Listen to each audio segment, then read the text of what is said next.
चलिए सीटेट का जो पूछा हुआ क्वेश्चन है उसका 4 क्वेश्चन का 4 वीडियो हो गया है। अब हम लोग 5वां क्वेश्चन देखेंगे। इंग्लिश वाले सुन लेंगे। A certain sums become 6300 at 10% per annum in 4 years at simple interest.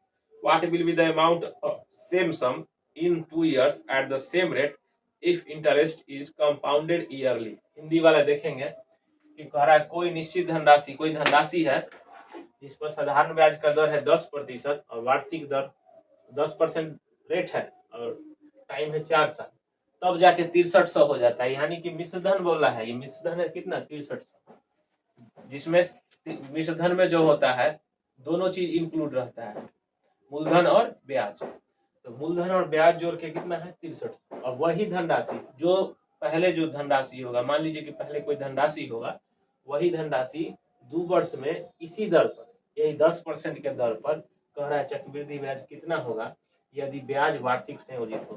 तो हमको अगर चक्रवृद्धि ब्याज निकालना है, चक्रवृद्धि ब्याज निकालना है, 2 साल दिया है और 10% दर दिया है, तो चक्रवृद्धि ब्याज कैसे निकलेगा? तो पहले हमको प्रिंसिपल पता होना चाहिए, प्रिंसिपल पता होना चाहिए। अब हम लोग थोड़ा ब्रीफ में समझ लेंगे कि साधारण ब्याज चक्रवृद्धि ब्याज में क्या अंतर होता है।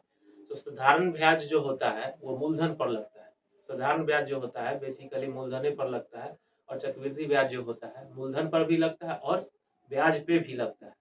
तो चक्रवृद्धि ब्याज में ब्याज पर भी ब्याज लगता है और साधारण ब्याज में केवल मूलधन पर ब्याज लगता है, बस इतना ही अंतर रहता है। अब आप लोग समझेंगे कि कैसे क्वेश्चन को बनाया जाए। हमको यहाँ पे जरूरत क्या है सो चीज जानिए। हमको निकालना है चक्रवृद्धि ब्याज। चक्रवृद्धि ब्याज निकालने से पहले हमको निकालना पड़ेगा मूलधन, जो निकलेगा साधारण ब्याज वाला फॉर्मूला से। तो ध्यान से हम समझ लेते हैं कि कुल जो है मूलधन को मान लेते हैं 100, मूलधन मान लिए हम 100 यूनिट, 100 इकाई मान सकते हैं, और जिसमें से 10% जो है ब्याज है और 4 साल के लिए, तो ब्याज कितना हो जाएगा? तो जितना दिया है ना दर 100 ले लीजिए, टाइम दिया है वो, तो 10 × 4 यानी कि 40 हो गया। 40 यूनिट मान लिए। 100 का जो है दर जो होगा 40 यूनिट होगा, क्योंकि 100 का जब निकालिएगा ऐसे फॉर्मूला करके 100 × 10 × 4 बटा 100 करिएगा तो आ जाएगा 40, यानी कि ब्याज आ गया 40। तो ये मूलधन और प्लस ब्याज हो गया। हम बोले कि ये मिश्रधन जो होता है मूलधन जो ब्याज होता है, तो मूलधन कितना है 100 और 40, 140 यूनिट का वैल्यू है 6300। तो एक 100 यूनिट का वैल्यू हमको निकालना है क्योंकि मूलधन निकालना है, तो 6300 बटा 140 और गुना 100। 20 से काट दीजिए 5 बार में, 20 से काट दीजिए 7 से 9 बार, 9 बचे 45। ये आ गया हमको मूलधन। अब इसी पर चक्रवृद्धि ब्याज है। चक्रवृद्धि ब्याज निकालने का फॉर्मूला याद रखिएगा, जो दिया है दर 10% दिया, कितने साल के लिए 10, तो 10 + 10 ऐसे कर दीजिएगा, 10 × 10 बटा 100। 2 जीरो से 2 जीरो कट गया, यानी कि इधर से 20 और इधर 21%, यानी कि इसका 4500 का जो 21% होगा वही हमारा हो जाएगा ब्याज। 4500 का 21% निकाल दीजिए, 2 जीरो से 2 जीरो कट जाएगा, 45 दूना 900। अच्छा क्या निकालना है? वही धनराशि 2 वर्ष में उसी दर पर चक्रवृद्धि दर कितना हो जाए। अच्छा अति निकालना है, क्या कहते हैं, इसका भी मिश्रधन निकालना है, चक्रवृद्धि ब्याज का भी मिश्रधन निकालना है। तो यानी 21% इधर से हुआ, 100 इधर, 21 यूनिट इधर से और 100 इधर, तो 121 हो जाएगा।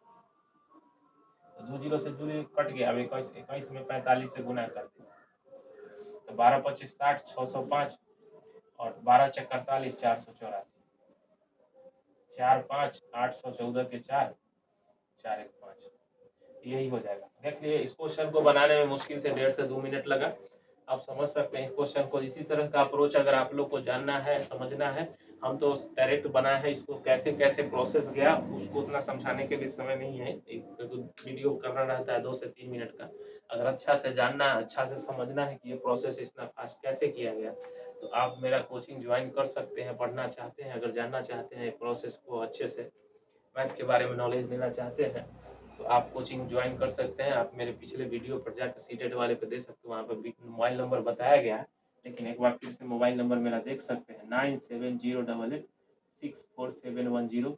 इस नंबर पे आप कांटेक्ट कर सकते हैं इस तरह के अप्रोच बनाने के लिए। चलिए थैंक यू।